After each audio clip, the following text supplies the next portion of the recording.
principal allegedly called players bigoted slurs. Phillip Koons, high school principal, who was inducted into the Oklahoma Coaches Association Hall of Fame in 2022, now facing a year in jail after being charged with outraging public decency.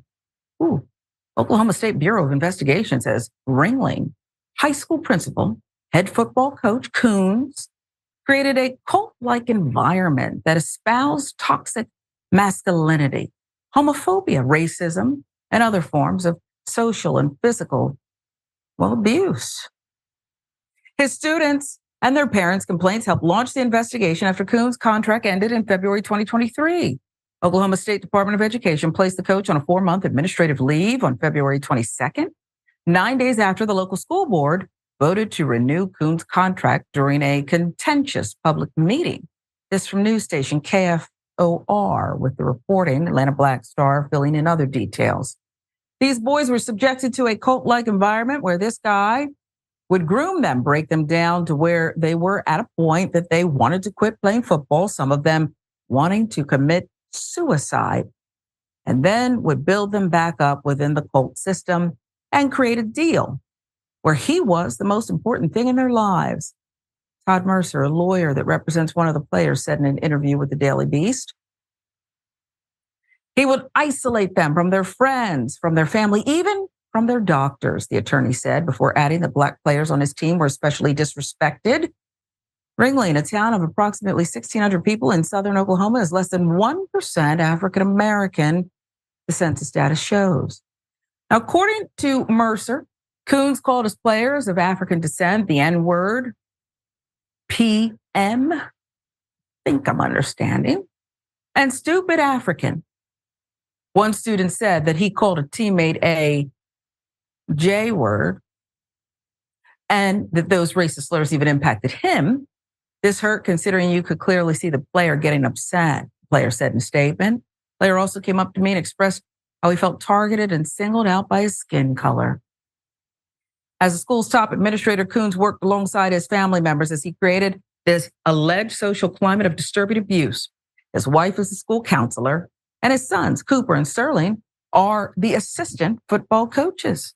Another lawyer working with the OBI on behalf of some of the student athletes who played under Koons is Cameron Spaulding, who insists this was intentional. They created this culture of abuse and harassment, intimidation of their players for years, Spaulding said. Assault and physical abuse, mental torture were just part of their unofficial curriculum in the athletic department.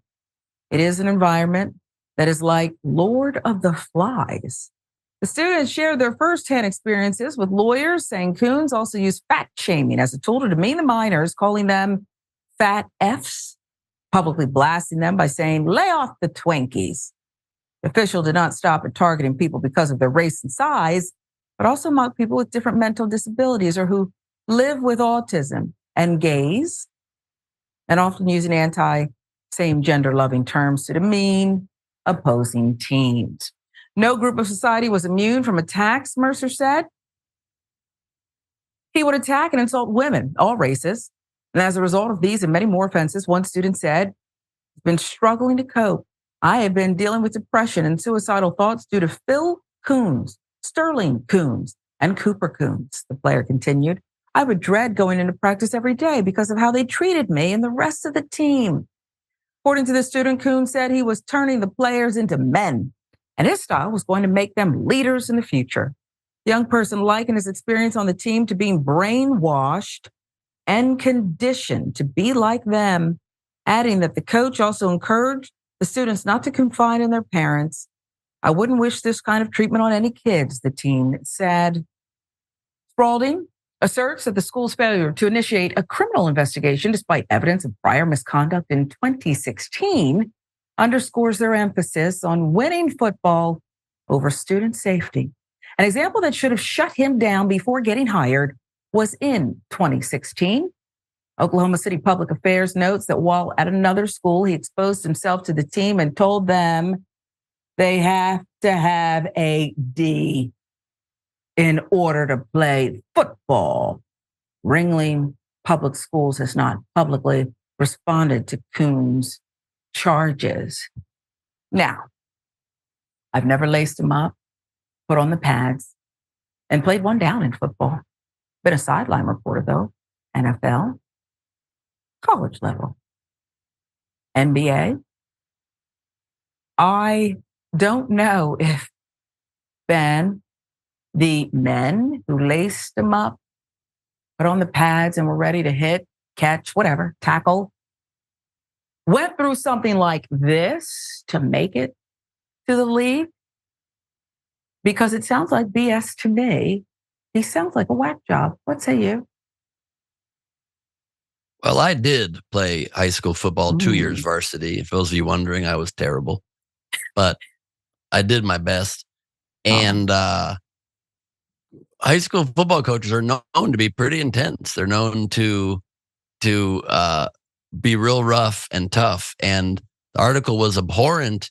And I didn't relate to it, however, because this is such next level when you go specific to groups, until it mentioned the part about anti-gay slurs, and it reminded me that I think I had a coach at one point that did use one of those. It was a different time, and that was just sort of, I guess, something people would say to call a football player not manly or something. It didn't happen a lot. And this coach is a real D himself. You don't need a D to play football, but you do need a D, or you need to be a D to be a football coach oftentimes. That doesn't give you license to take it to the next level, where you make it racial, where you make it about groups of people, where you make your students cry, where you break them down. It's not a cult. You're not a cult leader. You don't need to build an army you're bringing in towards football. It's important to try and win the games, but, not at the expense of the mental health, safety, and security of your students, your players, not at the expense of them feeling like you, white coach, is racist against your black players or about any group of players that don't fit in there. Maybe I don't get the true football ethos. I was the goofy guy on the football team. We had orange helmets, and on Halloween, I came out to practice with jack-o'-lanterns drawn on my helmet.